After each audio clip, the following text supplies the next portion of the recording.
Знаеш много думи на испански, но все още не можеш да говориш. Причината може да е ето тази.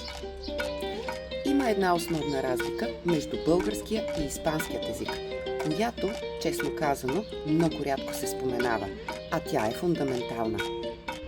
Българският език е номинален език, което означава, че имаме съществително за всяка дума.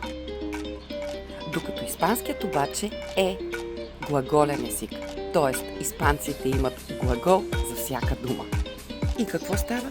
Когато трябва да кажеш изречение на испански, ти всъщност първото нещо, което правиш, е да започнеш да превеждаш дума по дума в главата си, но минавайки през българският език.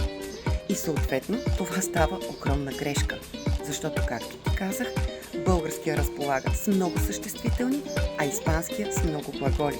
Съответно, превеждането дума по дума не е адекватно говорене. Нито ще звучи естествено и натурално на испански. Тоест, словореда е различен. Проблемът не е в теб.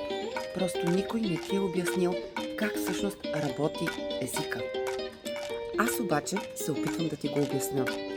Виж моя видео и аудиокурс как да проговориш испански само с 20 минути на ден за 40 дни, като гарантирам, че още от ден първи ще започнеш да говориш.